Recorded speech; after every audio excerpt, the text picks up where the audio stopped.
Hi friends, Karimpanakkunnu എന്ന നോവലിൻ്റെ 4ാമത്തെ പാർട്ടാണ് ഈ വീഡിയോ. ഇതിനു മുമ്പുള്ള പാർട്ടിൻ്റെ ലിങ്ക് ഞങ്ങൾ ഡിസ്ക്രിപ്ഷൻ ബോക്സിൽ കൊടുക്കുന്നതായിരിക്കും. അപ്പോൾ നമുക്ക് നോവലിലേക്ക് കിടക്കാം. കരിമ്പനക്കുന്ന്. രാഹുൽ കണ്ണുകളൊന്ന് ഇറുക്കി അടച്ചു. അവനെ മെല്ലെ വിറയ്ക്കാൻ തുടങ്ങി. ഇതൊക്കെ സ്വപ്നമാണോ എന്ന് അവൻ ഓർത്തു. രാഹുൽ ചേട്ടാ, എന്തു പറ്റി?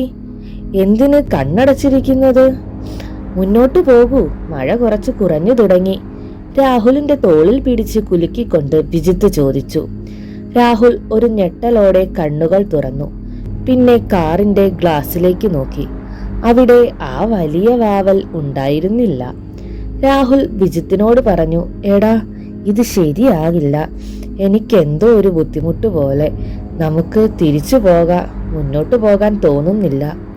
അത് കേട്ടപ്പോൾ അനന്ത് പറഞ്ഞു, നമ്മൾ വീട്ടിലേക്കാണ് പോകുന്നത്. അത് വേണ്ട എന്നാണോ ചേട്ടൻ പറയുന്നത്? എനിക്ക് തിരിച്ചു പോകണ്ട, വേഗം വീട്ടിലെത്തിയാൽ മതി. കാർ എടുക്കൂ വേഗം. രാഹുൽ തിരിഞ്ഞ് അനന്തുവിനെ നോക്കിക്കൊണ്ട് പറഞ്ഞു, നമ്മൾ വീട്ടിലേക്കാണോ പോകുന്നത് എന്ന് ഉറപ്പുണ്ടോ നിനക്ക്? എന്തോ എനിക്കങ്ങനെ തോന്നുന്നില്ല. ഇതെല്ലാം കേട്ടു കഴിഞ്ഞപ്പോൾ സ്വപ്ന മെല്ലെ പറഞ്ഞു, കാർ ഇനി മുന്നോട്ട് തന്നെയാണ് പോകുക. രാഹുൽ, കാർ മുന്നോട്ടെടുക്കൂ വേഗം, നമുക്ക് സമയം കുറവാണ്. അടുത്ത നിമിഷം രാഹുലിന്റെ കൈ ഗിയറിൽ അമർന്നു. കാർ മുന്നോട്ട് കുതിക്കാൻ തുടങ്ങി. രാഹുലിന്റെ നിയന്ത്രണത്തിൽ അല്ലായിരുന്നു കാർ. ഇതേ സമയം പള്ളിയിലെത്തിയ ആൽബർട്ട് തന്റെ പുറകെ വന്ന അന്തോണിയെ നോക്കിക്കൊണ്ട് പറഞ്ഞു, ഇവിടെ തന്നെ നിൽക്കുക. നമുക്ക് കുറച്ചുകൂടി ജോലിയുണ്ട്. അതിനു വേണ്ടി ഒന്ന് ഒരുങ്ങാനാണ് ഇവിടേക്ക് വന്നത്. അന്തോണി അത് കേട്ടപ്പോൾ പള്ളിയുടെ വാതിൽക്കൽ തന്നെ നിന്നു. പള്ളിയുടെ അകത്തേക്ക് പോയ ആൽബർട്ട് നേരെ പോയത് ഏലിയാസ് അച്ഛന്റെ റൂമിലേക്കാണ്. അവിടെ ഡയറിയിൽ അവസാനം എഴുതിയ അക്ഷരങ്ങളിലൂടെ ആൽബർട്ടിന്റെ കണ്ണ് ചലിച്ചു. ഈ മുറിയുടെ മൂലയിൽ ഇരിക്കുന്ന എൻ്റെ ഒരു പഴയ പെട്ടിയിൽ നിനക്ക് വേണ്ടത് എല്ലാം ഞാൻ ഒരുക്കി വെച്ചിട്ടുണ്ട്. അത് എടുക്കുക.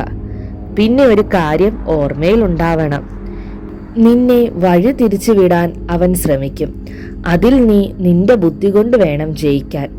ചെറിയൊരു അശ്രദ്ധ മതി എല്ലാം നിന്റെ മുന്നിൽ മാറി മറിയാൻ. ആൽബർട്ട് ഡയറി അടച്ചു വെച്ചു. പിന്നെ മൂലയിൽ ഇരുന്ന ആ പെട്ടിയെടുത്ത് കട്ടിലിൽ വെച്ചു. പിന്നെ ഒരു നിമിഷം പ്രാർത്ഥിച്ചുകൊണ്ട് പെട്ടി തുറന്നു. അതിൽ ഒരു വെള്ളിപ്പിടിയുള്ള റൗണ്ട് കണ്ണാടിയും സ്വർണക്കുരിശും പിന്നെ രാത്രിയിൽ തിളങ്ങുന്ന മുത്തുകൾ നിറഞ്ഞ 2 കൊന്തയും ഉണ്ടായിരുന്നു. ആൽബർട്ട് കൊന്തയും കുരിശും കണ്ണാടിയും എടുത്തു. പിന്നെ പെട്ടി പഴയ പോലെ തന്നെ അടച്ചുകൊണ്ട് മുറിയുടെ മൂലയിൽ കൊണ്ടുപോയി വെച്ചു. പിന്നെ വീണ്ടും കുറച്ചു സമയം പ്രാർത്ഥനാനിരതനായി മുട്ടുകുത്തി നിന്നു. പള്ളിയുടെ വാതിൽക്കൽ നിന്നിരുന്ന അന്തോണി ഇടയ്ക്ക് വെറുതെ അടുത്ത കുന്നിലേക്ക് നോക്കി. ഒരു വെളിച്ചം ആ കുന്ന് ലക്ഷ്യം വെച്ച് കയറി പോകുന്നത് അയാൾ കണ്ടു. അയാൾ മുറ്റത്തേക്ക് ഇറങ്ങി നിന്നുകൊണ്ട് അവിടേക്ക് സൂക്ഷിച്ചു നോക്കി. പെട്ടെന്ന് ആ പ്രകാശം പോകുന്ന കുന്നിന്റെ മുകളിൽ ആകാശത്ത് എന്തോ ഒന്ന് ഉരുണ്ടു കയറി വരുന്നു. അന്തോണി ശ്വാസം അടക്കി പിടിച്ചുകൊണ്ട് നോക്കി നിന്നു.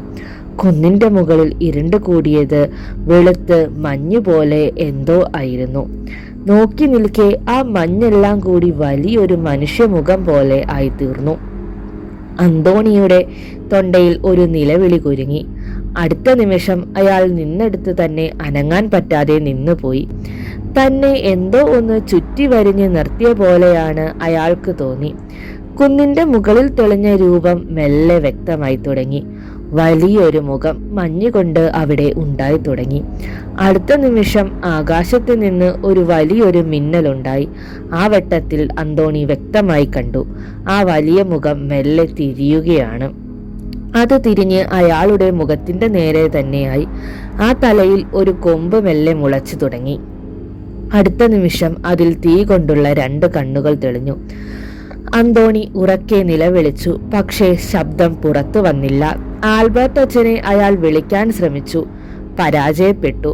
കുന്നിൻ മുകളിൽ കണ്ട മുഖം മെല്ലെ അവിടെ നിന്ന് പള്ളിക്ക് നേരെ ഒഴുകി വരാൻ തുടങ്ങി. അന്തരീക്ഷത്തിൽ മഴ പൂർണ്ണമായും മാറി. പകരം മഞ്ഞു പെയ്തിറങ്ങാൻ തുടങ്ങി. കുന്നിൽ നിന്ന് അന്തരീക്ഷത്തിൽ ആരോ പിടിച്ചു വലിക്കുന്ന പോലെയാണ് ആ മുഖം പള്ളിയുടെ മുറ്റത്ത് നിൽക്കുന്ന അന്തോണിക്ക് മുന്നിൽ വന്നത്. ആകാശത്ത് അതിശക്തമായ മിന്നലുണ്ടായി. തന്റെ മുന്നിൽ തെളിഞ്ഞ ആ മുഖം ഒന്നേ അന്തോണി നോക്കിയുള്ളൂ. അയാൾ അറിയാതെ കുറച്ച് ചുവടുകൾ പിറകോട്ട് പോയി. അന്തോണി നിന്നെടുത്ത് നിന്ന് അനങ്ങാനാവാതെ വിറങ്ങലിച്ച് നിന്നുപോയി. മഴ വീണ്ടും ശക്തി പ്രാപിച്ചു തുടങ്ങി. എവിടെ നിന്നൊക്കെയോ നായ്ക്കൾ കൂട്ടത്തോടെ ഓരിയിടാൻ തുടങ്ങി. കാടിനുള്ളിൽ നിന്ന് കുറുനരികൾ സെമിത്തേരിക്ക് ചുറ്റും നിലയുറപ്പിച്ചു. അന്തോണിക്ക് കണ്ണുകൾ അടയ്ക്കണം എന്നുണ്ടായിരുന്നു. പക്ഷേ അതിന് ശ്രമിച്ചു, പരാജയപ്പെട്ടു. ആ മുഖം എവിടെയോ കണ്ട പോലെ അന്തോണിക്ക് തോന്നി. പക്ഷേ അയാൾക്ക് അതൊന്നും ഓർമ്മിക്കാനുള്ള ബോധമുണ്ടായിരുന്നില്ല. അപ്പോൾ ആകാശത്ത് നിന്ന് ആ മനുഷ്യമുഖം മെല്ലെ ഒന്ന് വാ തുറന്നു. അതിശക്തമായൊരു ചുഴലിക്കാറ്റ് അവിടെ നിന്ന് രൂപപ്പെട്ടു. മനുഷ്യ ശരീരം ചീഞ്ഞ ദുർഗന്ധം അവിടെ മുഴുവൻ വ്യാപിക്കാൻ തുടങ്ങി.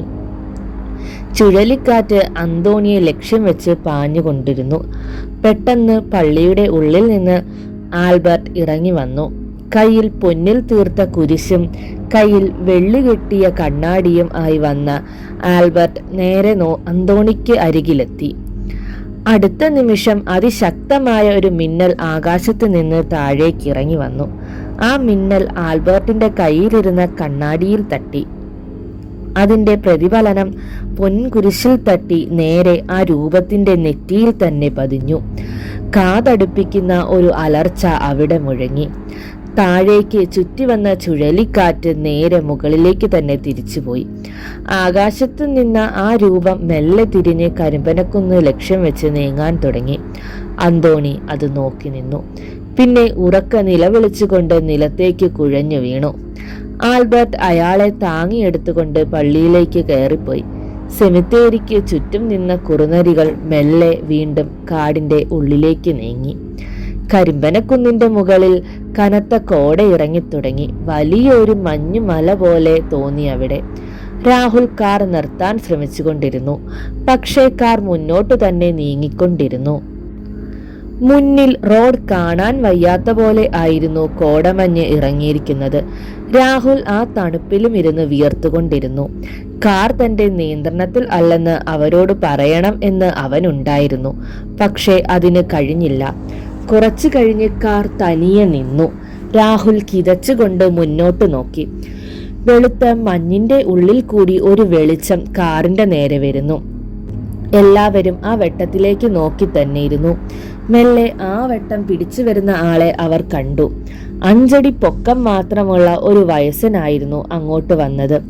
അയാളുടെ കയ്യിൽ വലിയ ഒരു റാന്തൽ വിളക്കുണ്ടായിരുന്നു. റാന്തൽ വിളക്ക് അയാളുടെ ചുമലിലായിരുന്നു. സ്വപ്ന അയാളുടെ നേരെ നോക്കിക്കൊണ്ട് പറഞ്ഞു, വന്നു കഴിഞ്ഞു, വരൂ, നമുക്കിറങ്ങേണ്ട സ്ഥലമായി. നമ്മളെ കൊണ്ടുപോകാനാണ് അദ്ദേഹം വന്നിരിക്കുന്നത്. സ്വപ്ന കാറിന്റെ ഡോർ തുറന്ന് ഇറങ്ങി. പിന്നാലെ അനന്തുവും വിജിത്തും ഇറങ്ങി. രാഹുൽ മാത്രം കാറിലിരുന്നു. അവന് ഇറങ്ങാൻ മനസ്സ് വന്നില്ല. എന്തോ ഒരു അപകടം മുന്നിലുണ്ടെന്ന് മനസ്സ് ഓർമ്മിപ്പിക്കുന്നു. സ്വപ്ന റാന്തൽ വിളക്ക് കൊണ്ടുവന്ന ആളോട് പറഞ്ഞു, ഇവരെ കൊണ്ടുപോകൂ, ഞങ്ങൾ പിറകെ വന്നുകൊള്ളാം. വിജിത്തും അനന്തവും അയാൾക്കൊപ്പം പോകുന്നത് കണ്ടപ്പോൾ രാഹുൽ കാറിൽ നിന്ന് അലറി വിളിച്ചുകൊണ്ട് പറഞ്ഞു, കൊണ്ടുപോകരുത് അവരെ, നിങ്ങൾ ആരാണ്? അനന്തു, വിജിത്ത്, നിങ്ങൾ അപകടത്തിലേക്ക് പോകരുത്, അപകടം അടുത്തു തന്നെയുണ്ട്. പക്ഷേ അവന്റെ ശബ്ദം പുറത്തേക്ക് വന്നില്ല. മഞ്ഞിന്റെ ഉള്ളിൽ കൂടി അവർ മായുന്നത് കാറിലിരുന്നു കൊണ്ട് രാഹുൽ നോക്കിയിരുന്നു. ആകാശത്ത് നേരിയ നിലാവ് പരന്നു തുടങ്ങി. മഴയുടെ ശക്തി കുറഞ്ഞു. ഇടയ്ക്കിടെ മിന്നൽ മാത്രം ആകാശത്ത് മിന്നിത്തെളിഞ്ഞുകൊണ്ടിരുന്നു. അവർ പോകുന്നത് നോക്കി നിന്ന സ്വപ്നയെ രാഹുൽ ശ്രദ്ധിച്ചു. ആരാണിവൾ? ആ വന്ന ആളെ ഇവൾക്ക് എങ്ങനെ അറിയാം? എന്തൊക്കെയോ സംഭവിക്കുന്നു. സ്വപ്ന മെല്ലെ തിരിഞ്ഞ് രാഹുൽ അവളുടെ മുഖം കണ്ടപ്പോൾ ഒന്ന് ഞെട്ടി. അത് സ്വപ്ന ആയിരുന്നില്ല, വേറെ ഏതോ ഒരു പെൺകുട്ടി. അവൾ മുന്നോട്ട് വന്ന് കാറിന്റെ ബോണറ്റിൽ കയറി മുട്ടുകുത്തി നിന്നുകൊണ്ട് രാഹുലിന്റെ നേരെ നാവ് നീട്ടി. രാഹുൽ അറിയാതെ പുറകോട്ട് നീങ്ങിയിരുന്നു പോയി. ആ നാവ് പാമ്പിന്റെ പോലെ ആയിരുന്നു. ചില്ലിൽ ആ നാവ് സ്പർശിച്ചതും ഒരു നിലവിളിയോടെ അവൾ പുറകോട്ട് മറിഞ്ഞു വീണു. രാഹുൽ തന്റെ നെഞ്ചിൽ കൈ ചേർത്ത് പിടിച്ചുകൊണ്ടിരുന്നു കിതച്ചു. നെഞ്ചിൽ ചരടിൽ കൊളുത്തിയിട്ടിരുന്ന ഏലസിൽ തൊട്ടതോടെ രാഹുലിന്റെ ദേഹത്ത് ഒരു വൈബ്രേഷൻ പോലെ ഉണ്ടായി. തന്റെ മുത്തശ്ശി കൊടുങ്ങല്ലൂരിൽ നിന്ന് ജപിച്ചു കൊണ്ടുവന്ന ഏലസാണത് എന്ന് രാഹുൽ ഓർത്തു. ഷർട്ടിന്റെ ഉള്ളിൽ നിന്ന് ഏലസ് പുറത്തു വന്നതുകൊണ്ടാകും സ്വപ്ന തന്നെ സ്പർശിക്കാതെ ഇരുന്നത് എന്ന് രാഹുലിന് മനസ്സിലായി. അവന്റെ കാതിൽ ഇളയ കൊച്ചച്ഛൻ പറഞ്ഞു പഠിപ്പിച്ച ശ്രീ ഗരുഡ പഞ്ചാക്ഷരി മന്ത്രം മുഴങ്ങി. ഒരു നിമിഷം കണ്ണുകൾ അടച്ച് മനസ്സ് ഏകാഗ്രമാക്കി രാഹുൽ മന്ത്രം ചൊല്ലിത്തുടങ്ങി. അസ്യ ശ്രീ ഗരുഡ പഞ്ചാക്ഷരി മഹാമന്ത്രേസ്യേ കശ്യപ്രശ്യം എന്നിങ്ങനെ രാഹുൽ മന്ത്രം ചൊല്ലാൻ തുടങ്ങി. മന്ത്രത്തിന്റെ ഒപ്പം തന്നെ പുറത്തു നിന്ന് സ്വപ്ന തന്റെ മുടി വലിച്ചു പറിച്ചുകൊണ്ട് കാറിലേക്ക് എറിഞ്ഞു. പക്ഷേ അത് കാറിൽ സ്പർശിക്കാതെ വായുവിൽ തന്നെ കത്തിയെരിഞ്ഞ് താഴെ വീണുകൊണ്ടിരുന്നു. ഇതേ സമയം പള്ളിയുടെ അൾത്താരയ്ക്ക് മുന്നിൽ ബോധം പോയി കിടന്നിരുന്ന അന്തോണി മെല്ലെ കണ്ണുകൾ തുറന്നു. തന്റെ അടുത്ത് മുട്ടുകുത്തി പ്രാർത്ഥിച്ചുകൊണ്ട് നിൽക്കുന്ന ആൽബർട്ടിനെ കണ്ടു. അടുത്ത നിമിഷം ചാടി എണ്ണീറ്റ അന്തോണി ഉറക്കെ പറഞ്ഞു, അച്ചോ, ആ വന്നത് ആരാണെന്ന് എനിക്ക് മനസ്സിലായി. ആ മുഖം ഞാൻ ഇപ്പോൾ ഓർക്കുന്നു. ആൽബർട്ട് കുരിശ് വരച്ചുകൊണ്ട് എഴുന്നേറ്റു. അന്തോണി ആൽബർട്ടിന്റെ കയ്യിൽ പിടിച്ചുകൊണ്ട് പറഞ്ഞു, അച്ചോ, കരിമ്പനക്കുന്നിൽ നിന്ന് വന്ന ആ മുഖം, അത് ഇവിടെ നിന്നിരുന്ന സ്വപ്നയുടെ ആയിരുന്നു. അത് കേട്ടപ്പോൾ ആൽബർട്ടിന്റെ നെറ്റി ചൊളിഞ്ഞു. ഏലിയാസ് ഫാദർ പറഞ്ഞ പോലെ അല്ലല്ലോ സംഭവിക്കുന്നത്. അന്തോണി വീണ്ടും പറഞ്ഞു, ആ കുന്നിലേക്കൊരു വാഹനം കയറിപ്പോകുന്നുണ്ടച്ചോ, മുന്നിലൊരു വെളിച്ചവുമുണ്ട്. ആൽബർട്ടിന്റെ നെറ്റിയിൽ വിയർപ്പ് പൊടിഞ്ഞു തുടങ്ങി. എന്താണ് സംഭവിക്കുന്നത്? ഡയറിയിൽ എഴുതിയത് ഇങ്ങനെയല്ലല്ലോ. പെട്ടെന്ന് പുറത്ത് കനത്ത നിശബ്ദത പരന്നു. ഒരു ചീവീട് പോലും ശബ്ദമുണ്ടാക്കുന്നില്ല. അവർ പരസ്പരം നോക്കി. ആൽബർട്ട് ചെവിയോർത്ത് നിന്നു. അയാളുടെ കവിളിൽ കൂടി വിയർപ്പ് ഒഴുകാൻ തുടങ്ങി. ഇതേ സമയം പള്ളിയിലുള്ള സെമിത്തേരിയുടെ കല്ലറകൾ മെല്ലെ ഇളകാൻ തുടങ്ങി. ആൽബർട്ട് അന്തോണിയെ നോക്കിക്കൊണ്ട് മെല്ലെ പറഞ്ഞു, എന്തോ ഒരുങ്ങുന്നുണ്ട്. പ്രകൃതിയെപ്പോലും ആ ദുഷ്ടശക്തി നിയന്ത്രണത്തിൽ ആക്കി കഴിഞ്ഞു. പുറത്ത് സെമിത്തേരിയുടെ ഉള്ളിൽ കല്ലറകൾ മെല്ലെ ഇളകി മാറി തുടങ്ങി. 2 കല്ലറയുടെ മുകളിലുള്ള സ്ലാബുകൾ ആരോ വലിച്ചു മാറ്റും പോലെയാണ് മാറിപ്പോയത്. കല്ലറയ്ക്കുള്ളിൽ നിന്ന് 2 രൂപങ്ങൾ ഉയർന്നു വന്നു. അതേസമയം തന്നെ കട്ടപ്പന സിറ്റിയിൽ അടക്കം അവിടെ എല്ലായിടത്തും പവർ ഓഫായി. ആകാശത്ത് ചന്ദ്രൻ വീണ്ടും കാർമേഘത്താൽ മൂടി. പടിഞ്ഞാറ് നിന്ന് തിരമാലകൾ വന്നു കൂടുന്ന പോലെ കാർമേഘങ്ങൾ ആകാശത്ത് നിറഞ്ഞു. കല്ലറയിൽ നിന്ന് പുറത്തു വന്ന രൂപങ്ങൾ നേരെ കരിമ്പനക്കുന്ന് ലക്ഷ്യം വെച്ച് നീങ്ങാൻ തുടങ്ങി. അവിടെ മുഴുവൻ പകൽ പോലെയാക്കിക്കൊണ്ട് ഒരു മിന്നലുണ്ടായി. മിന്നൽ പിണർ പള്ളിയുടെ പുറത്തു നിന്ന വലിയ മരത്തിൽ പതിച്ചു. മരം നിന്ന് കത്താൻ തുടങ്ങി. ആ ഭാഗത്തുള്ള വീടുകളിലെ വളർത്തുമൃഗങ്ങൾ അതിഭയങ്കരമായി അസ്വസ്ഥത പ്രകടിപ്പിച്ചു തുടങ്ങി. ആളുകളെല്ലാം എന്താണ് സംഭവിക്കുന്നത് എന്നറിയാതെ കുഴങ്ങി. പ്രായമായവർ പ്രാർത്ഥന തുടങ്ങി. വലിയ ദുരന്തം വരുന്നു എന്ന് ചിലർ പറഞ്ഞു. ആൽബർട്ട് അന്തോണിയുടെ തോളിൽ പിടിച്ചുകൊണ്ട് പറഞ്ഞു, നമ്മൾ കാണുന്നതും ഇനി അനുഭവിക്കാൻ പോകുന്നതും എല്ലാം ആരോടും പറയരുത്. ഈ യുഗത്തിൽ ഇതൊന്നും ആരും വിശ്വസിക്കില്ല. താൻ ഈ ഹോളി വാട്ടർ പിടിച്ചുകൊണ്ട് എൻ്റെ പുറകെ വരണം. ആ കുട്ടികൾ അപകടത്തിലാണ്, അവരെ രക്ഷപ്പെടുത്തണം. ഒരു ശക്തിക്കും തന്നെ തൊടാനാവില്ല. അന്തോണിയുടെ കയ്യിൽ ആൽബർട്ട് ഹോളി വാട്ടർ കൊടുത്തു. അന്തോണി അത് വാങ്ങിക്കൊണ്ട് പറഞ്ഞു, ഞാൻ വരാം അച്ചോ, എനിക്കിനി ഭയമില്ല, കർത്താവ് നമ്മളെ കാത്തോളും. ആൽബർട്ട് തൻ്റെ ലോഹയുടെ പോക്കറ്റിൽ വെള്ളി കെട്ടിയ കണ്ണാടി വെച്ചു. വെള്ളിക്കൊന്ത കഴുത്തിൽ അണിഞ്ഞു. ഒരു കൈയിൽ പൊൻകുരിശും മറുകൈയിൽ ടോർച്ചും പിടിച്ചുകൊണ്ട് പറഞ്ഞു, വരൂ അന്തോണി, ഇനിയും താമസിച്ചുകൂടാ. ആൽബർട്ട് പള്ളിയുടെ പുറത്തേക്കിറങ്ങി. പിറകെ അന്തോണിയും. പള്ളിമുറ്റത്തിറങ്ങിയ അവരെ എതിരേറ്റത് പള്ളിമുറ്റത്തുള്ള മരത്തിലെ തീജ്വാലകളായിരുന്നു. അന്തോണി അത് കണ്ടപ്പോൾ ഭയത്തോടെ പറഞ്ഞു, പച്ച മരമാണല്ലോ അച്ഛാ നിന്ന് കത്തുന്നത്. ആൽബർട്ട് ആകാശത്തേക്ക് നോക്കിക്കൊണ്ട് പറഞ്ഞു, നോക്കന്തോണി, ഉടനെ മഴ പെയ്യും. കരിമ്പനക്കുന്നിന്റെ മുകളിൽ വലിയൊരു ഭീകരജീവിയുടെ ആകൃതിയിൽ കാർമേഘം ഉരുണ്ടുകൂടുന്നു. ആൽബർട്ട് പ്രാർത്ഥനയോടെ മുന്നോട്ട് നടന്നു. അടുത്ത നിമിഷം ആകാശത്ത് വീണ്ടും ഒരു മിന്നലുണ്ടായി. കൂടെ അതിശക്തമായൊരു ഇടിയും പിറകെ വലിയ മഴത്തുള്ളികൾ ഭൂമിയിലേക്ക് പെയ്തിറങ്ങാൻ തുടങ്ങി. അതിശക്തമായ മഴ തുടങ്ങി. ആൽബർട്ട് മുന്നോട്ട് നടന്നു. പിറകെ തന്നെ മരത്തിലേക്ക് നോക്കിക്കൊണ്ട് അന്തോണിയും. ഇതേ സമയം കാറിൽ നിന്നിറങ്ങിയ രാഹുൽ മഴയത്തു തന്നെ നിൽക്കുകയായിരുന്നു. സ്വപ്നയെ അവിടെ കാണുന്നില്ലായിരുന്നു. ആ തണുത്ത കാലാവസ്ഥയിലും അവന് ശരീരം ചൂട് പിടിക്കുന്ന പോലെ തോന്നി. പെട്ടെന്ന് കാറിന്റെ ഹെഡ്ലൈറ്റ് വെട്ടത്തിൽ ആകാശത്ത് നിന്ന് തൻ്റെ മുന്നിലേക്ക് എന്തോ ഒന്ന് പറന്നിറങ്ങുന്ന പോലെ അവന് തോന്നി. കഴുത്തിലെ ഗരുഡ മന്ത്രത്തകിടിൽ കൈ പിടിച്ചുകൊണ്ട് രാഹുൽ കുറച്ച് പുറകോട്ട് മാറി. ആകാശത്ത് നിന്ന് കാറിന്റെ മുന്നിൽ ആയി വന്നിറങ്ങിയത് ഏകദേശം 100 വയസ്സ് പ്രായം തോന്നുന്ന 2 പേർ ആയിരുന്നു. അവരുടെ മുഖത്ത് തൊലികൾ മുഴുവൻ വലിഞ്ഞ് പല്ലുകൾ പുറത്തു കാണാമായിരുന്നു. തലയിൽ നരച്ച നീണ്ട മുടി മഴ നനഞ്ഞ് നെഞ്ചിലേക്ക് തൂങ്ങിക്കിടക്കുന്നു. രാഹുലിനെ നോക്കിക്കൊണ്ട് അവർ മെല്ലെ മുന്നോട്ട് വന്നു. വായുവിൽ ഒഴുകി വരുന്ന പോലെ ആയിരുന്നു അത്. വായുവിൽ മാംസം അഴുകിയ രൂക്ഷഗന്ധം നിറഞ്ഞു. അടുത്ത നിമിഷം രാഹുലിന്റെ കാർ ഒന്നിളകി. പിന്നെ അത് സ്റ്റാർട്ടായി. കാർ തനിയെ മുന്നോട്ടു പോകാൻ തുടങ്ങി. അടുത്ത നിമിഷം കാർ നിന്നു. പിന്നെ അത് അവിടെ തിരിയാൻ തുടങ്ങി. രാഹുലിന്റെ നേരെ കാർ തിരിഞ്ഞു വന്നു. അടുത്ത നിമിഷം കാറിന്റെ ഡോറുകൾ എല്ലാം തുറന്നു. കാർ അതിശക്തമായി റേസാകാൻ തുടങ്ങി.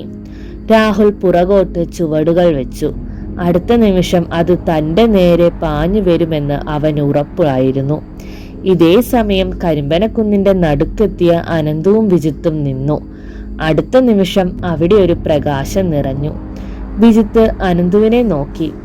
അവിടേക്ക് സ്വപ്ന വന്നു നിന്നു. അവൾ അവിടെ മുട്ടുകുത്തി നിന്നുകൊണ്ട് ഉറക്ക കരയാൻ തുടങ്ങി. ഇടയ്ക്ക് കയ്യിൽ മണ്ണ് വാരി തലയിൽ വിതറിക്കൊണ്ടിരുന്നു. അത് കണ്ടപ്പോൾ ഭയത്തോടെ അനന്തു വിജിത്തിന്റെ നേരെ നോക്കി. അടുത്ത നിമിഷം അവൻ ഞെട്ടിവിറച്ചുകൊണ്ട് പുറകോട്ട് മാറിപ്പോയി. വിജിത്തിന്റെ കയ്യിൽ വലിയൊരു വാൾ. അതിന്റെ അറ്റം മണ്ണിൽ കുത്തിക്കൊണ്ട് വിജിത്ത് ആകാശത്തേക്ക് നോക്കി എന്തോ ഉറക്കെ പറയുന്നു. സ്വപ്ന വേഗം തന്നെ എണ്ണീറ്റ് വിജിത്തിന്റെ മുന്നിൽ മുട്ടുകുത്തിക്കൊണ്ട് ഉറക്കെ പറഞ്ഞു, എന്റെ തല എടുത്തുകൊള്ളൂ, ഈ മലയുടെ ഉള്ളിൽ നിന്ന് യജമാനൻ പുറത്തു വരാൻ പോകുകയാണ്. അവൾ കൈകൾ കൂപ്പിക്കൊണ്ട് കരഞ്ഞു. വിജിത്തിന്റെ മുഖം മാറി തുടങ്ങി. അനന്തു ഭയത്തോടെ വിളിച്ചു, എടാ, എന്താ ഇതൊക്കെ? ആ വാൾ എവിടെ നിന്നാണ് നിനക്ക് കിട്ടിയത്? ഇരുട്ടിൽ നിന്ന് ഒരു ശബ്ദം പെട്ടെന്ന് അനന്തു കേട്ടു. അനന്തു, അവിടെ നിന്ന് തിരിച്ചു വാ, നിന്റെ മുന്നിൽ ആരുമില്ല. അനന്തു തിരിഞ്ഞു നോക്കി. അവിടെ കുറച്ചു മാറി വിജിത്ത് നിൽക്കുന്നു. അവന്റെ മുഖം പേടിച്ച് വിളറിയിരുന്നു. അപ്പോൾ മുന്നിൽ നിൽക്കുന്നത് ആരാണ്? അനന്തു മുന്നോട്ട് നോക്കി. അടുത്ത നിമിഷം അവൻ അലറിക്കരഞ്ഞു. മുന്നിൽ 10 അടിയോളം പൊക്കമുള്ള ഒരാൾ. അയാളുടെ കയ്യിൽ വലിയൊരു വാൾ. ദേഹത്ത് മുഴുവൻ മീൻ ചെതുമ്പലുകൾ. കണ്ണിൽ നിന്ന് തീ പാറുന്നു. അയാൾ ഉറക്കിയൊന്ന് അലറി. സ്വപ്ന എണ്ണീറ്റ് നിന്നു. അടുത്ത നിമിഷം അവൾ സ്വയം തലയിൽ പിടിച്ചൊടിച്ചു. അനന്തു ശ്വാസം അടക്കി പിടിച്ചുകൊണ്ട് പുറകോട്ട് നടന്നു. ഇതേ സമയം രാഹുലിന്റെ നേരെ കാർ പാഞ്ഞു വന്നു. രാഹുൽ തിരിഞ്ഞോടാൻ തുടങ്ങി. രാഹുലിന്റെ പുറകെ കുതിച്ചു വന്ന കാർ പെട്ടെന്ന് നിന്നു. രാഹുൽ ആരുടെയോ ദേഹത്തിടിച്ചു നിന്നു. രാഹുലിന്റെ മുഖത്ത് രുദ്രാക്ഷമാല അമർന്നു. ഭസ്മത്തിന്റെ ഗന്ധം വായുവിൽ നിറയാൻ തുടങ്ങി. രാഹുൽ തല ഉയർത്തി നോക്കി. മുന്നിൽ തന്റെ ഇളയ കൊച്ചച്ഛൻ രുദ്രനാരായണൻ. രാഹുൽ ആദ്യമൊന്ന് ഞെട്ടിമാറി നിന്നു. കൊച്ചച്ഛൻ എങ്ങനെ ഇവിടെ എത്തി? അവന് അത് വിശ്വസിക്കാനായില്ല. രുദ്രനാരായണൻ മെല്ലെ മുന്നോട്ട് വന്നു. പിന്നെ രാഹുലിനെ തൻ്റെ പുറകിലേക്ക് മാറ്റി നിർത്തിക്കൊണ്ട് കാറിന്റെ നേരെ നോക്കി. രുദ്രന്റെ പുരികം വില്ലുപോലെ വളഞ്ഞു. വലതു കൈ തൻ്റെ നെഞ്ചോട് ചേർത്ത് പിടിച്ചുകൊണ്ട് വീരഭദ്ര മന്ത്രത്തിന്റെ ശ്ലോകങ്ങൾ ചുണ്ടിൽ വിരിഞ്ഞു. ശ്രീ മഹാദേവന്റെ ഭൂതഗണങ്ങളിൽ ഏറ്റവും ശക്തിയുള്ള മൂർത്തിയാണ് വീരഭദ്രൻ. ശത്രുനാശത്തിന് വേണ്ടിയാണ് ഈ മന്ത്രത്തെ ഉപയോഗിക്കുന്നത്. ഓം നമോ ഭഗവതേ വീരഭദ്രരുദ്രായ അതിക്രൂരമായ രുദ്രകോപസംവായ സർവദുഷ്ടനിർഹണായ ഹും വട് സ്വാഹ. രുദ്രനാരായണന്റെ നാവിൽ നിന്ന് മന്ത്രജപം പുറത്തേക്കൊഴുകി. അടുത്ത നിമിഷം കാർ ഒന്നിളകി. രാഹുൽ മുന്നോട്ട് നോക്കി. കാറിന്റെ പിറകിൽ നിന്ന രൂപങ്ങൾ വായുവിൽ കിടന്ന് പുളയുന്നു. വികൃതമായ എന്തൊക്കെയോ ശബ്ദങ്ങൾ കേൾക്കാൻ തുടങ്ങി. പിന്നെ മെല്ലെ അത് ഒരു നേർത്ത മൂളൽ പോലെ ആയി വായുവിൽ അലിഞ്ഞു. ആഞ്ഞു വീശിക്കൊണ്ടിരുന്ന കാറ്റ് പെട്ടെന്ന് നിലച്ചു. രുദ്രനാരായണൻ മെല്ലെ കണ്ണുകൾ തുറന്നുകൊണ്ട് കാറിലേക്ക് നോക്കി. രാഹുൽ മുന്നോട്ട് വന്നുകൊണ്ട് തൻ്റെ കൊച്ചച്ഛൻ്റെ കയ്യിൽ പിടിച്ചു. രുദ്രനാരായണൻ രാഹുലിന്റെ നേരെ തിരിഞ്ഞുകൊണ്ട് അവൻ്റെ മുടിയിൽ തലോടിക്കൊണ്ട് ചോദിച്ചു, നീ പേടിച്ചോ? രാഹുലിന്റെ കണ്ണ് നിറഞ്ഞ് അവൻ രുദ്രന്റെ അടുത്തേക്ക് കൂടുതൽ ചേർന്ന് നിന്നു. ഇതേ സമയം അവിടേക്ക് അടുക്കാൻ തുടങ്ങിയ ആൽബർട്ട് പ്രകൃതിക്ക് സംഭവിച്ച മാറ്റം കണ്ടപ്പോൾ അന്തോണിയോട് പറഞ്ഞു, എന്തോ നല്ല കാര്യം സംഭവിച്ചു കഴിഞ്ഞു അന്തോണി, എനിക്കങ്ങനെ തോന്നുന്നു. അവിടെ മൂടി നിന്നിരുന്ന കോടമഞ്ഞെല്ലാം മാറിത്തുടങ്ങി. ആകാശത്ത് വീണ്ടും ചന്ദ്രൻ തെളിഞ്ഞു നിന്നു. കരിമ്പനക്കുന്നിന്റെ മുകളിൽ ഇരുണ്ടുകൂടിയ കാർമേഘങ്ങൾ ആകാശത്ത് നിന്ന് മാഞ്ഞു. അച്ചോ, ദേ നോക്കിക്കേ, ആരോ അവിടെ നിൽക്കുന്നു, അന്തോണി ആൽബർട്ടിനോട് പറഞ്ഞു. ആൽബർട്ട് കയ്യിലിരുന്ന ടോർച്ച് മുന്നോട്ടടിച്ചു. രുദ്രനാരായണന്റെ മുഖം അവർ കണ്ടു. അന്തോണി രുദ്രന്റെ മുഖം കണ്ടപ്പോൾ അറിയാതെ പറഞ്ഞു, കാവിയുടുത്ത് ഭസ്മം നെറ്റിയിൽ തൊട്ട് നിൽക്കുന്ന കർത്താവാണച്ചോ അത്. ആൽബർട്ട് മുന്നോട്ട് നടന്നു ചെന്നു. കാറിന്റെ മുന്നിൽ നിൽക്കുന്ന രാഹുലിനെ കണ്ടപ്പോൾ അന്തോണി പറഞ്ഞു, ദേ ഇതാ പയ്യനല്ലേ, ഇവിടെ നിന്ന് ഉച്ചയ്ക്ക് പോയതാണല്ലോ, മറ്റുള്ളവർ എവിടെ പോയി? ആൽബർട്ട് മുന്നോട്ട് വന്നു. രുദ്രനാരായണന്റെ നേരെ നോക്കിക്കൊണ്ട് അത്ഭുതത്തോടെ പറഞ്ഞു, രുദ്രനാരായണനല്ലേ ഇത്? താൻ എങ്ങനെ ഇവിടെ എത്തി? അത്ഭുതമായിരിക്കുന്നു. അത് കേട്ടപ്പോൾ രുദ്രനൊന്ന് ചിരിച്ചുകൊണ്ട് പറഞ്ഞു, ആൽബി ഇവിടെയാണെന്നറിഞ്ഞു തന്നെയാണ് വന്നത്. പിന്നെ രാഹുൽ എൻ്റെ വല്യേട്ടന്റെ മകനാണ്, ഇവന് വേണ്ടി കൂടിയാണ് ഞാൻ എത്തിയത്. ആൽബർട്ട് മുന്നോട്ട് വന്ന് രുദ്രന്റെ കയ്യിൽ പിടിച്ചുകൊണ്ട് പറഞ്ഞു, രുദ്ര, കാര്യങ്ങൾ കുറച്ച് അപകടമാണ്. രാഹുലിന്റെ കൂട്ടുകാർ എവിടെ പോയി? രാഹുൽ പുറകോട്ട് വിരൽ ചൂണ്ടിക്കൊണ്ട് പറഞ്ഞു, അവർ അങ്ങോട്ട് പോയി, അവരെ സ്വപ്ന കൊണ്ടുപോയി. രുദ്രനാരായണൻ അന്തോണിയെ നോക്കിക്കൊണ്ട് പറഞ്ഞു, രാഹുലിനെ കൂട്ടി പള്ളിയിലേക്ക് പോയിക്കൊള്ളൂ, ഞങ്ങൾ അവിടേക്ക് എത്തിക്കൊള്ളാം. അന്തോണി രാഹുലിന്റെ കയ്യിൽ പിടിച്ചു. ആൽബർട്ട് അവരെ നോക്കിക്കൊണ്ട് പറഞ്ഞു, പള്ളിയിൽ അൾത്താരയ്ക്ക് മുന്നിൽ ഇരുന്നാൽ മതി, പുറത്തേക്ക് ഇറങ്ങാൻ ശ്രമിക്കരുത്, വേഗം പോകൂ, നിങ്ങൾ പള്ളിയിലെത്തിയിട്ടേ ഞങ്ങൾ കുന്നു കയറൂ. അന്തോണി രാഹുലിന്റെ കയ്യിൽ പിടിച്ചുകൊണ്ട് തിരിഞ്ഞു നടന്നു പള്ളി ലക്ഷ്യം വെച്ചുകൊണ്ട്. ഇതേ സമയം കരിമ്പനക്കുന്നിന്റെ മുകളിൽ നിലത്ത് വീണ് കിടക്കുകയായിരുന്നു അനന്തുവും ബിജിത്തും. നേരിയ നിലാവ് പരന്നു തുടങ്ങിയിരുന്നു. ബിജിത്താണ് ആദ്യം തല ഉയർത്തി നോക്കിയത്. കുറച്ചു നേരത്തേക്ക് അവന് ഒന്നും തന്നെ മനസ്സിലായില്ല. ഇത് എവിടെയാണ്? രാഹുൽ ചേട്ടനും സ്വപ്നയും എവിടെ പോയി? ബിജിത്ത് മനസ്സിൽ പറഞ്ഞുകൊണ്ട് മെല്ലെ എഴുന്നേറ്റു. കുറച്ചു മാറി ആരോ കിടക്കുന്നുണ്ട്. അവൻ മെല്ലെ അവിടേക്ക് ചെന്നു. ഇത് അനന്തു ആണല്ലോ എന്നോർത്തുകൊണ്ട് അവനെ മെല്ലെ വിളിച്ചു, എടാ അനന്തു, എഴുന്നേൽക്കടാ, അവർ എവിടെ പോയെന്ന് നോക്കണ്ടേ? അനന്തു മെല്ലെ കണ്ണു തുറന്നുകൊണ്ട് ചുറ്റും നോക്കി. പിന്നെ എണ്ണീറ്റിരുന്നു കൊണ്ട് ബിജിത്തിനെ നോക്കി. നീ ആരാണ്? അവർ എവിടെ പോയി? രാഹുൽ ചേട്ടാ, അനന്തു ഉറക്ക വിളിച്ചു. വിജിത്ത് അനന്തുവിന്റെ തോളിൽ അടിച്ചുകൊണ്ട് പറഞ്ഞു, എടാ വെറുതെ കളിക്കല്ലേ, നമ്മൾ ഇവിടെ എങ്ങനെ വന്നു? അതാദ്യം പറയൂ. അനന്തു എണ്ണീറ്റ് നിന്നുകൊണ്ട് പറഞ്ഞു. അപ്പോൾ അവർ എവിടെ പോയി? ഇവിടെ എങ്ങനെ വന്നു എന്ന് ഓർമ്മ കിട്ടുന്നില്ല. ബിജിത്ത് അനന്തുവിന്റെ കയ്യിൽ പിടിച്ചുകൊണ്ട് പറഞ്ഞു, ഈ സ്ഥലം എവിടെയാണ്? നമുക്ക് ചുറ്റുമൊന്ന് നോക്കാം. ചിലപ്പോൾ രാഹുൽ ചേട്ടൻ ഇവിടെ തന്നെ കാണും. കാർ ഒതുക്കിയിട്ട് ഉറങ്ങുകയായിരിക്കും. നീ വന്നേ, നമുക്ക് നോക്കാം. അവർ അവിടെ നിന്ന് മുന്നോട്ട് നടക്കാൻ തുടങ്ങി. ഇതേ സമയം കരിമ്പനക്കുന്നിന്റെ കുറച്ചു താഴെ കാറിന്റെ അടുത്ത് നിന്നിരുന്ന രുദ്രനാരായണും ആൽബർട്ടും അന്തോണിയും രാഹുലും പോകുന്നത് നോക്കി നിൽക്കുകയായിരുന്നു. രുദ്ര, ഈ കുന്നു കയറി കുട്ടികൾ പോയിട്ടുണ്ട് എങ്കിൽ കുഴപ്പമാണ്. അവർ വലിയൊരു അപകടത്തിന്റെ വക്കിലാണ്. രുദ്രൻ ആൽബർട്ടിന്റെ നേരെ നോക്കിക്കൊണ്ട് പറഞ്ഞു. അറിയാം, ഞാൻ കഴിഞ്ഞ മാസം ഇവിടെ വന്നിരുന്നു. ഏലിയാസച്ചന്റെ അടുത്ത് വരാൻ പോകുന്ന വലിയൊരു അപകടം എന്നോട് പറയാൻ കൂടിയാണ് എന്നെ ഇവിടേക്ക് വിളിച്ചത്. അച്ഛൻ പറഞ്ഞ കാര്യങ്ങൾ കേട്ടപ്പോൾ മുതൽ ഞാനെല്ലാം അന്വേഷിച്ചുകൊണ്ട് തന്നെയായിരുന്നു ഇരുന്നത്. രുദ്രൻ ഒന്ന് നിർത്തിക്കൊണ്ട് പറഞ്ഞു. ആൽവി, ഒരു കാര്യം നമുക്ക് തടയാനാവില്ല. ഈ കരിമ്പനക്കുന്നിൽ മഹാനിദ്രയിൽ കഴിയുന്ന ആ ദുഷ്ടശക്തി പുറത്തു വരും. അതാണ് ഇനി സംഭവിക്കാൻ പോകുന്നത്. അതിനെ തടയാൻ നമുക്കാവില്ല. അതിനു മുൻപ് കുട്ടികളെ കുന്നിൽ നിന്നിറക്കണം. അല്ലെങ്കിൽ ചിലപ്പോൾ നമ്മൾ നേരിടേണ്ടത് ആ കുട്ടികൾ തന്നെ ആയിരിക്കും. പെട്ടെന്ന് ആകാശത്ത് വീണ്ടും കാർമേഘങ്ങൾ ഉരുണ്ടുകൂടി തുടങ്ങി. രുദ്രനാരായണൻ മെല്ലെ പറഞ്ഞു. ആൽവി, ഞാൻ ചൊല്ലിയ മന്ത്രത്തിന്റെ ശക്തി ഇവിടെ കുറച്ച് സമയം മാത്രമാണ് നിൽക്കുന്നത് ഉള്ളൂ. ഇത് നിശ്ചാശക്തികൾക്ക് ഇരട്ടി ബലം കിട്ടുന്ന സമയം കൂടിയാണ്. നമുക്ക് വേഗം തന്നെ കുന്നു കയറാം. ഇതേ സമയം അനന്തുവിന്റെ കയ്യിൽ പിടിച്ചുകൊണ്ട് മുന്നോട്ട് പോയിക്കൊണ്ടിരുന്ന വിജിത്ത് പെട്ടെന്ന് നിന്നു. അനന്തു അവനെ നോക്കി. വിജിത്ത് മുന്നോട്ട് കൈ ചൂണ്ടി. അനന്തു അവിടേക്ക് നോക്കി. അടുത്ത നിമിഷം അനന്തു ഉറക്കെ നിലവിളിച്ചു പോയി. കരിമ്പനക്കുന്ന് കയറിക്കൊണ്ടിരുന്ന രുദ്രന്റെയും ആൽബർട്ടിന്റെയും പിറകെ അവർ അറിയാതെ സ്വപ്നയും വരുന്നുണ്ടായിരുന്നു. കരിമ്പനക്കുന്ന് കയറിപ്പോകുന്നതിന്റെ ഇടയിൽ രുദ്രൻ ആൽബർട്ടിനോട് പറഞ്ഞു. കലികാലത്തിലെ പ്രഭാവം മുഴുവൻ അതിന്റെ മൂർധന്യാവസ്ഥയിൽ എത്തിയിരിക്കുന്നു എന്നാണ് ഏലിയാസ് അച്ഛൻ എന്നോട് പറഞ്ഞത്.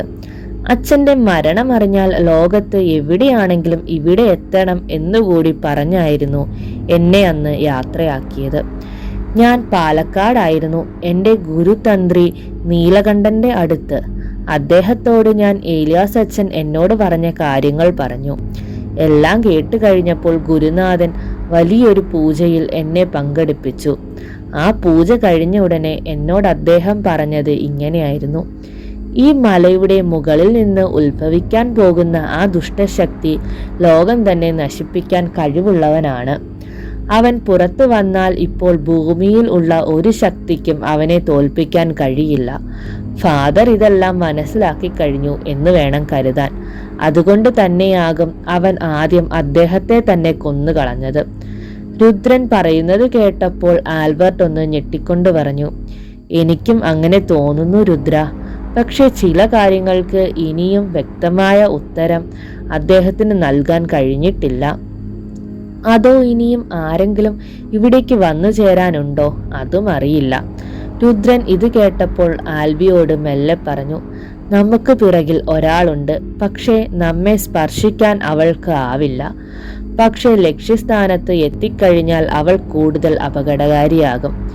നേരിയ മഴ വീണ്ടും പെയ്തു തുടങ്ങി. കുന്നിന്റെ മുകളിൽ നിന്ന് കുറുനരികൾ കൂട്ടത്തോടെ ഓരിയിടാൻ തുടങ്ങി. ആൽബർട്ട് അത് കേട്ടപ്പോൾ പറഞ്ഞു. നമ്മൾ എത്താൻ പോകുന്നു എന്ന് തോന്നുന്നു രുദ്ര.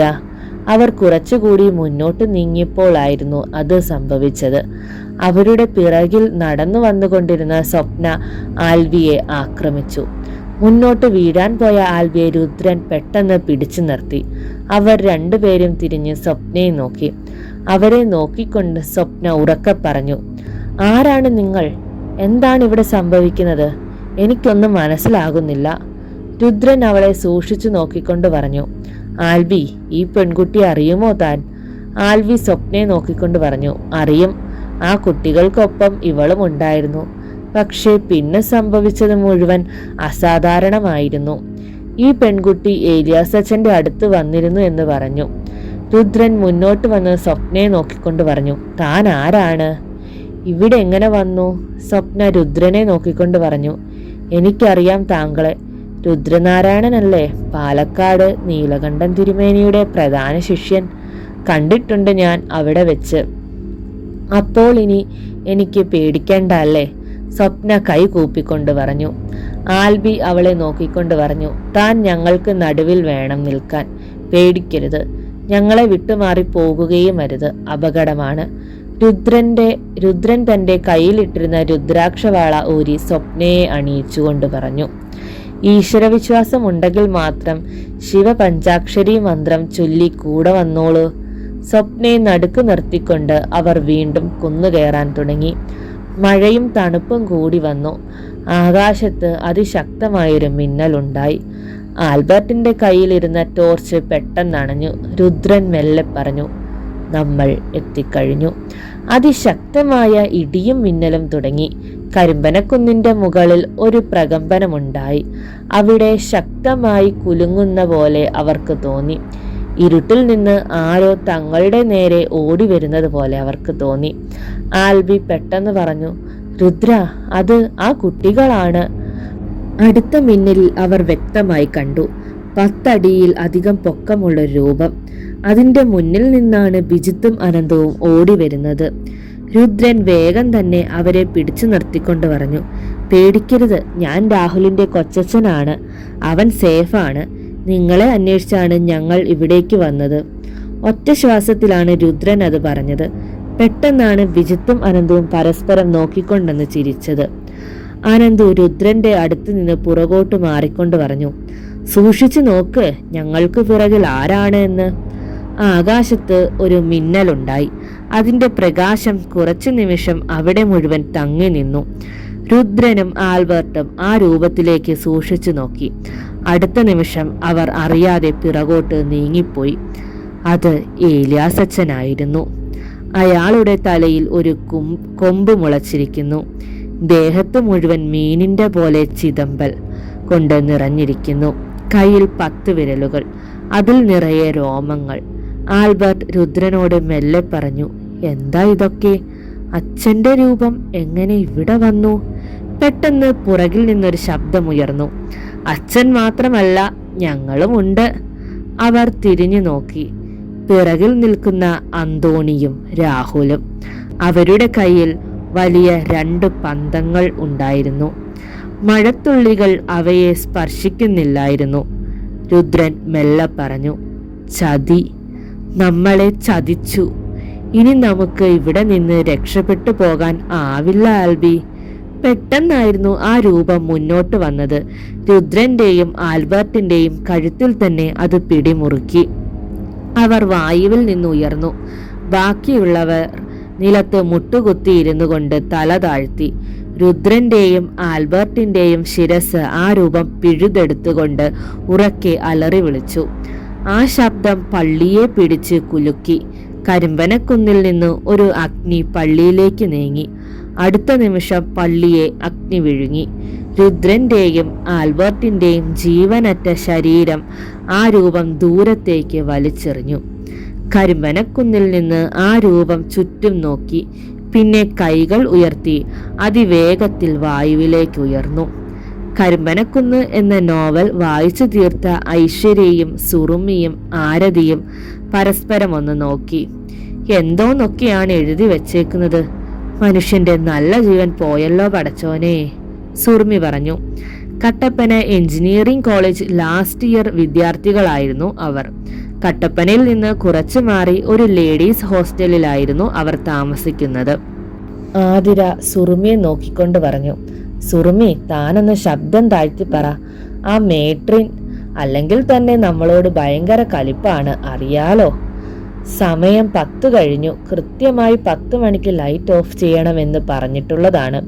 അത് കേട്ടപ്പോൾ ഐശ്വര്യ പറഞ്ഞു, പിന്നെ അവർക്ക് ദേഷ്യം വരില്ലേ? ഒരാഴ്ച അവധിയായിട്ട് നമ്മൾ 3 പേരും മാത്രമല്ല ഇപ്പോൾ ഹോസ്റ്റലിലുള്ളൂ. നമ്മൾ കൂടി പോയിരുന്നു എങ്കിൽ ഹോസ്റ്റൽ പൂട്ടി ആ പാവ സിസ്റ്ററിന് പോകാമായിരുന്നു. അത് അങ്ങനെയാണ്. ഒരാഴ്ച ഇവിടെ ട്രെക്ക് പോകാമെന്ന് പറഞ്ഞ് നിങ്ങളല്ല എന്നെയും കൂടി ഇവിടെ പിടിച്ചു നിർത്തിയത്. എന്നിട്ട് മേട്രിന് കുറ്റം. ആതിര ഐശ്വര്യയുടെ കവിളിൽ പിടിച്ചു വലിച്ചുകൊണ്ട് പറഞ്ഞു, ഈ വർഷം കൂടി കഴിഞ്ഞ് മിക്കവാറും നമ്മൾ ഓരോരുത്തരുടെ തലയിലാവും. പിന്നെ ഇങ്ങനെയൊക്കെ അടിച്ചുപൊളി ഉണ്ടാകുമോ? അതുകൊണ്ടല്ലേ ചക്കരെ നമ്മൾ ഇങ്ങനെ ഒരു തീരുമാനമെടുത്തത്. സുറുമി നോവൽ മടക്കി വെച്ചുകൊണ്ട് പറഞ്ഞു. അതൊക്കെ പോട്ടെ, ഞാനിനി സീരിയസ് ആയൊരു കാര്യം പറയാം. ഐശ്വര്യയും ആതിരയും സുറുമിയെ നോക്കി. ഈ കഥ എഴുതിയ ലൊക്കേഷൻ എവിടെയാണെന്ന് നിങ്ങൾക്കറിയോ? സുറുമി അവരെ മാറി മാറി നോക്കി. ഇല്ല, താൻ കാര്യം പറ സുറുമി, വെറുതെ ടെൻഷൻ ആക്കല്ലേ, ആതിര പറഞ്ഞു. സുറുമി ബെഡിൽ അവരുടെ അടുത്തേക്ക് ചേർന്നിരുന്നു കൊണ്ട് പറഞ്ഞു, കരിമ്പനക്കുന്നിൻ്റെ ഓപ്പോസിറ്റ് ഉണ്ടായിരുന്ന ഒരു പള്ളിയില്ലേ കഥയിൽ? അവിടെയാണ് ഈ ഹോസ്റ്റൽ ഉള്ളത്.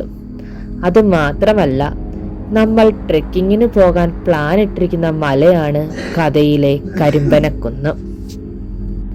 കരിമ്പനക്കുന്ന് തുടരുകയാണ്. Mystery starting. ഇതിൻ്റെ ബാക്കി അടുത്ത ഭാഗത്തിൽ. കരിമ്പനക്കുന്ന് എന്ന നോവലിൻ്റെ ബാക്കി അടുത്ത ഭാഗത്തിൽ. നിങ്ങൾക്ക് ഇതുപോലുള്ള കഥകൾ കേൾക്കാൻ ഇഷ്ടമാണെങ്കിൽ ഉടൻ തന്നെ ഞങ്ങളുടെ ചാനൽ സബ്സ്ക്രൈബ് ചെയ്യുക. ഞങ്ങളിടുന്ന വീഡിയോസ് നിങ്ങൾക്ക് നോട്ടിഫിക്കേഷനായി ആ ബെൽ ബട്ടൺ കൂടി അമർത്തുക. നിങ്ങളുടെ അഭിപ്രായങ്ങൾ കമൻ്റായി രേഖപ്പെടുത്തുക. ലൈക്കും ഷെയറും ചെയ്ത് ഞങ്ങളെ സപ്പോർട്ട് ചെയ്യുക. അപ്പോൾ കരിമ്പനക്കുന്ന് എന്ന നോവലിൻ്റെ അടുത്ത പാർട്ടുമായി നമുക്ക് അടുത്ത വീഡിയോയിൽ കാണാം. അതുവരെ ബൈ ബൈ.